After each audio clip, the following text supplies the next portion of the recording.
tersebut memuat adegan yang kurang lebih di mana korban ini dibenamkan kepalanya kurang lebih sebanyak 12 kali.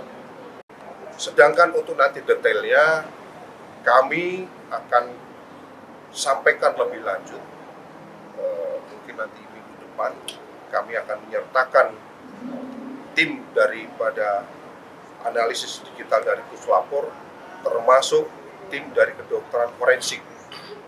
Tangkapan saudara YA adalah karena yang bersangkutan patut disangka atau diduga melakukan tindak pidana kekerasan terhadap anak, kemudian dilapis juga dengan pasal pembunuhan, kemudian dilapis juga dengan pasal pembunuhan berencana,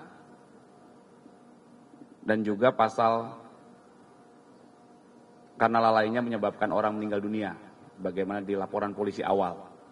Ya, jadi polisi masih mendalami dan mengumpulkan terus fakta-fakta, barang bukti dalam rangka pemenuhan alat bukti.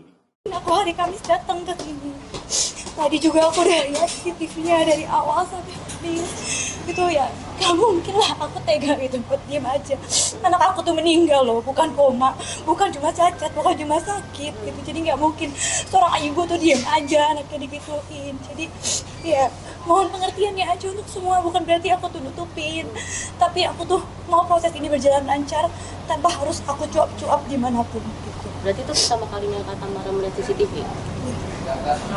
Hari ini. Setelah semuanya juga lihat, jadi memang sama-sama lihat. Nah, ini ada yang nyangka, nggak mungkin ada yang nyangka. Saya sekarang kita mau tahu apa motifnya. Tapi tidak melihat gerak-gerik kecurigaan selama ini, selama kamu berteman baik dengan dia? Ya, itu bukan kelakuan manusia sih. Sangat-sangat kelakuan mungkin manusia purba atau binatang. Gitu ya. Dan maaf aku pakai masker sekarang karena nggak bisa nahan emosi, masih saya terus akan berjuang demi anak saya.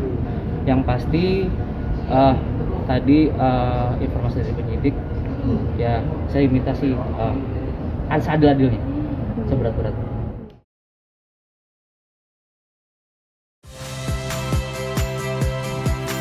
Saya Ihsan Sitorus. Saksikan program-program Kompas TV melalui siaran digital, pay TV, dan media streaming lainnya. Kompas TV, independen, terpercaya.